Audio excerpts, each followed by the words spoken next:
মাননীয় মুখ্যমন্ত্রীর কাছে আমার আবেদন, বলছি আপনি তো দুর্গাপুজোয় 85,000 করে টাকা দিচ্ছেন, কার্তিক পুজোয় কি একটু অনুদান দেওয়া যায় না? তাহলে কার্তিক পুজোতে আমাদের মতো বেকাররা একটু ফ্রিতে ভালো মন্দ গান্ডে পিন্ডে গিলতে পারতো। কোনোদিন করব না, করতে দেব না। বছরে একটা ফ্রিতে খাওয়ার দিন চলে গেল। আরে কাকা, নয়, হ্যাঁ এটাই বাস্তব। কার্তিক মাস শেষ, আজকের পয়লা অগ্রাণ, এইটা আমরা জানতাম। কার্তিক মাসের শেষ দিন কি হয় জানি না। আরে কার্তিক পুজো হয়। আর এই কার্তিক পুজোতে কারা ঠাকুর দেয় জানেন? জানি না। যারা বেকার মাল ফ্রিতে পেট মারতে চায় তারাই একমাত্র কার্তিক ঠাকুর দেয়। নিঃসন্দেহে তুই ঠিক কথা বলে। কারণ কি, ফ্রিতে একটা দিন ভালো মন্দ খাওয়া। Oh my God, I forget it. তাই সেই দিনটা চলে গেল, ভালো মন্দ যে যার মতো যেখানে পেয়েছে সেখানে ফ্রিতে টেনে দিয়েছে। এইটা আমরা জানতাম। এই একটা খুব বাজে ট্র্যাডিশন শুরু হয়ে গেছে চারিদিকে।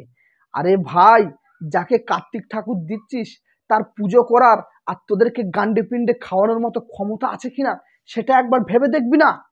খুব অন্যায় হয়েছে। আরে ভাই, এমনও হয়েছে, এমন লোকের বাড়ি কার্তিক ঠাকুর দেওয়া হয়েছে যে আর কার্তিকই নিতে চায় না, তার মানে সে আর বেবিই নিতে চায় না, তার বাড়ি কার্তিক ফেলে দেওয়া হয়েছে। খুব অন্যায় হয়েছে। তাহলে একবার ভেবে দেখুন তো, এটা কত বড় অন্যায়।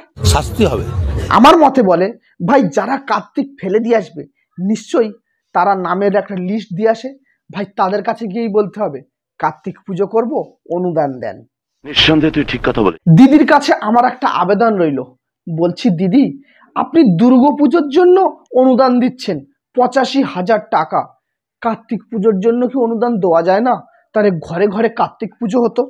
কোনোদিন করব না, করতে দেব না। কার্তিক পুজো, কার্তিক পুজো, কার্তিক পুজো, ভাই এই কার্তিক ফেলাটাকে বন্ধ করতে হবে। এটা এখন অতিরিক্ত মাত্রায় বেড়ে গেছে শুধুমাত্র ফ্রিতে খাওয়ার জন্য। নিঃসন্দেহে তুই ঠিক কথা বলে। জানি আমার বলায় সমাজে কোনো পরিবর্তন আসবে না, তবুও যদি একটু সামান্য গায়ে লাগে ওদের। বোকা, এটাও বোকা বলেই বলেছে, দোষ নাই। তো বন্ধুরা চলো, আবার ভালো মন্দ খাওয়ার জন্য একটা বছর অপেক্ষা করতে হবে, তারপরে দেখা যাক কার ঘরে আবার নতুন করে কার্তিক ফেলা যায়। তো বন্ধুরা, ভিডিওটি জাস্ট মজার ছলে বানানো হয়েছে, তাই একটু সিরিয়াসলি নেবে না, ভিডিওটি দেখবে আর জাস্ট মজা নেবে। ভালো লাগলে অবশ্যই একটা লাইক করে দেবে, আর হ্যাঁ, চ্যানেলটিকে যেন সাবস্ক্রাইব করতে ভুলবে না। দেখা হচ্ছে পরের ভিডিওতে। আজ আসি, টাটা।